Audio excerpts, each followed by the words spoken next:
Sir अब थोड़ा-सा हम साउथ एशियन यूनिवर्सिटी के बारे में बात करते हाँ, हैं।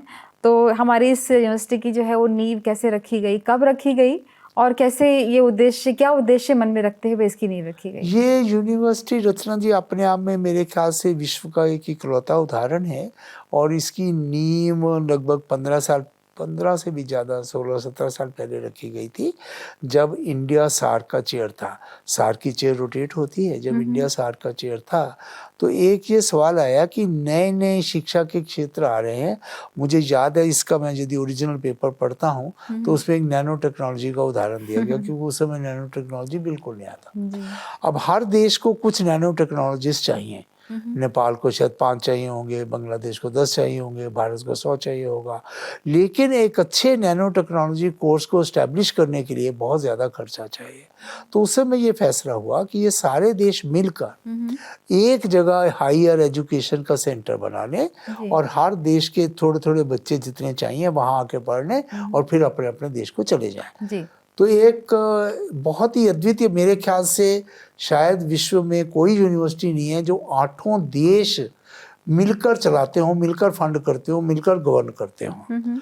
तो ये कोलैबोरेटिव स्टडीज़ का एक प्रोबेबली एक बड़ा अनूठा एग्जाम्पल है कि हर देश के बच्चे यहाँ आएँ, हुँ, हुँ। इकट्ठे पढ़ें हुँ, हुँ। और उसमें देश भी आपस में एक-दूसरे को समझने में मदद मिलेगी, हुँ, जब हुँ। बच्चे पढ़ें हुँ। और फिर अपने-अपने देश की रिक्वायरमेंट के हिसाब से चले तो ये जाएँ। आइडिया मतलब पॉपअप कैसे हुआ? कैसे कैसी मीटिंग थी या कौन लोग थे उस अब वो मीटिंग मैंने में? बताया ना सार्क की एक एनुअल मीटिंग हुआ करती थी। जी। अब 7-8 सालों से नहीं हुई, 10 अच्छा। सालों से पहले जी। हुआ करती जी, थी। जी। तो उसमें हर साल 2 साल बाद किसी और कंट्री के पास होता था। हुँ, हुँ। तो जब भारत के पास रोटेट करता है, हुँ, हुँ। भारत के पास जब चेयरमैनशिप थी हुँ, और हुँ। ये सवाल आया, हुँ, हुँ। तो फिर भारत ने कहा कि ठीक है, हम ज़िम्मेवारी लेते हैं आपको कैंपस देने की। ओके।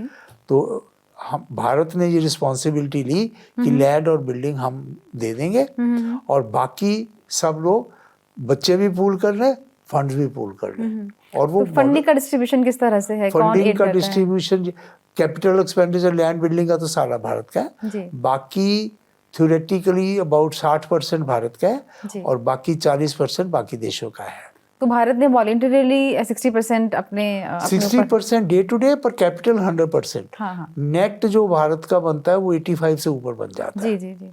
तो भारत ने वॉलंटरीली अपने ऊपर ज़िम्मेदारी ली है। वॉलंटरीली ली। अच्छा लॉजिकल भी था क्योंकि सबसे बड़ा देश भी भारत था, सबसे अमीर देश भी भारत है, जी। सबसे शिक्षित देश भी भारत था वो। हुँ, हुँ। तो इसलिए भारत का ज़िम्मेवारी लेना नेचुरल था, जी। लेकिन सबने सहयोग किया हुँ, और ये हुँ। चला।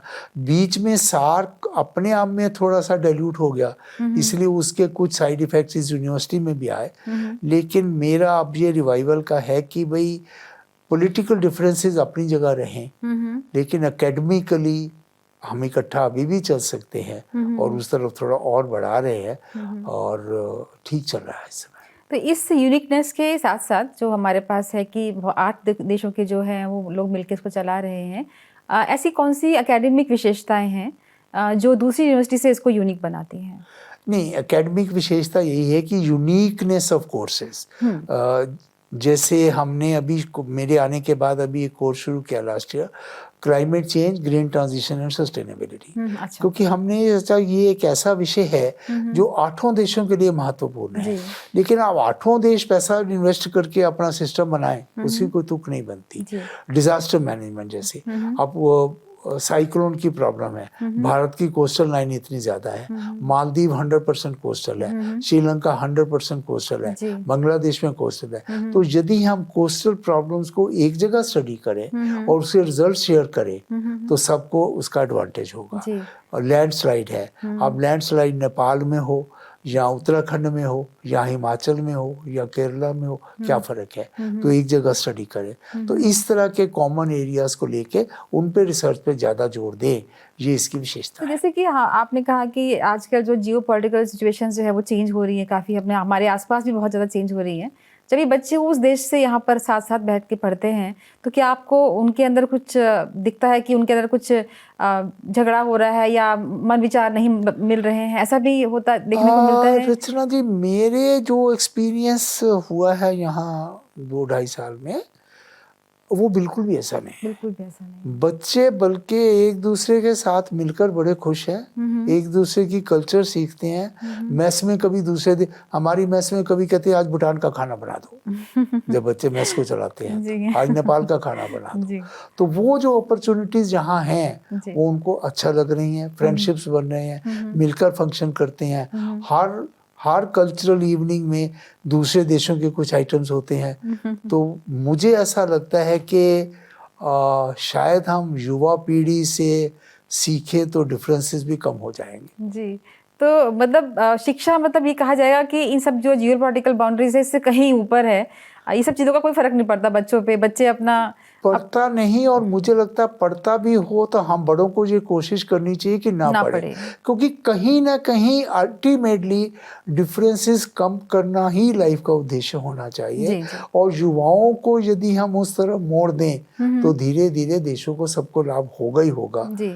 ये एक पॉजिटिव एस्पेक्ट, इस यूनिवर्सिटी का एक साइड प्रोडक्ट ये शिक्षा से भी बेटर हो सकता है। जी, जी। कि वो they become ambassadors of peace between the various Nations. तो आप इस सुधार को, इस स्वभाव को आप ऑब्जर्व कर रहे हैं कि स्टूडेंट्स में जो है इस तरह के भेदभाव नहीं है यहाँ नहीं, पर? मुझे यहाँ आपस में कोई भी स्टूडेंट्स का थोड़ा बहुत झगड़ा हो तो हो, लेकिन इस वजह से नहीं हुआ कि ये इस देश का, ये इस देश का है। तो आप लोगों ने क्या हॉस्टल्स वगैरह अलग किए हुए हैं या बच्चे मिक्स रहते हैं हॉस्टल्स में? सब मिक्स है।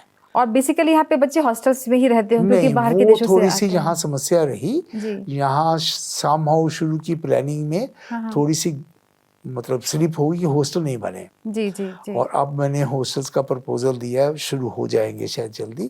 तो अभी हमने लगभग 70% स्टाफ रेजिडेंसीज को हॉस्टल्स में कन्वर्ट किया हुआ है। जी। क्योंकि स्टाफ को हम बाहर रहने के लिए रिक्वेस्ट कर सकते हैं, वो थोड़ा आसान है HRA वगैरह देकर। बच्चों के लिए दिक्कत है तो हमने हॉस्टल्स में कन्वर्ट किया। लेकिन देश के आधार पे मतलब एक ही रूम में भी बच्चे 2 देशों के रहते हैं। जी, जी, जी। कोई दिक्कत नहीं होती। जी, जी, जी।